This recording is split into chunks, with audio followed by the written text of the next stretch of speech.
Jack Parsons was possessed with extraordinary ideas that sought far loftier heights than mere space rocket designs. Parsons was fascinated by the occult, and in 1941 he was to join the Pasadena chapter of Ordo Templi Orientis, Aleister Crowley's secret society. Not long after, Parsons took over the Agape Lodge himself.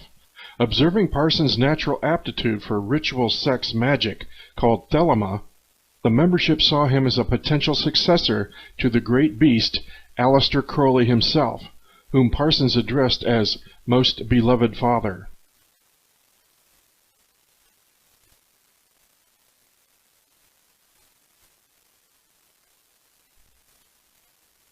Born on October 12, 1875 in Warwickshire, England, Aleister Crowley was an English occultist, ceremonial magician, poet, painter, novelist, and mountaineer.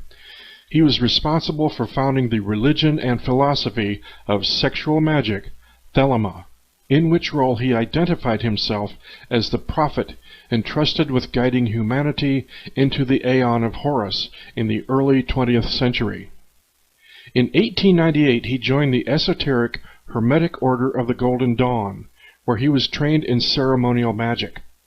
Like many of that era, Crowley was something of a crusading militant intellectual, determined to break down the conventions of accepted social morality.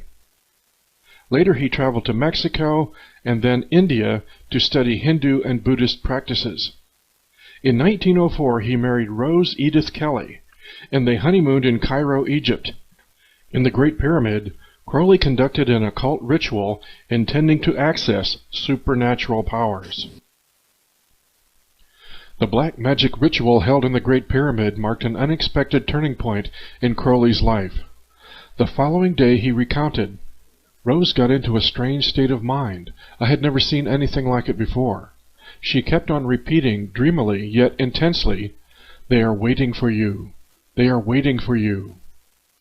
When Crowley asked Rose who was waiting, she kept repeating that it was Horus, an Egyptian god. Rose knew nothing of magic and even less of Egyptology, making it highly unlikely that she was receiving a message from the gods. But to test what Rose was saying, he took her to the Cairo Museum. And although Rose had never visited the museum before, she rushed through the rooms filled with ancient artifacts, until suddenly she stopped dead before case number 666. "There he is," she insisted. Within the case was the image of the god she claimed to have seen in her vision, the god Horus. Over the next 3 days, at precisely the same time, an unearthly voice dictated to Crowley the Book of the Law, the book that would become the Bible of his new religion.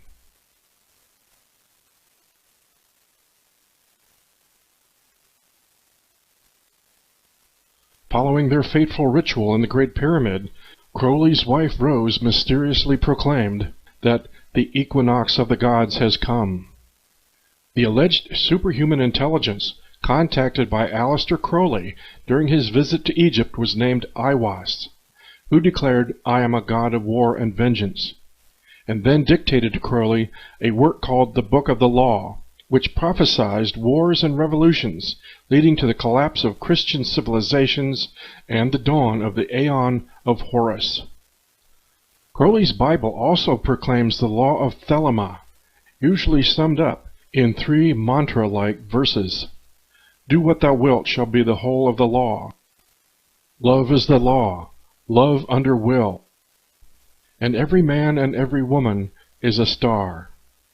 According to another Crowley student, Kenneth Grant, Aiwass is an extraterrestrial from Sirius, the stellar representation of the Egyptian goddess Isis.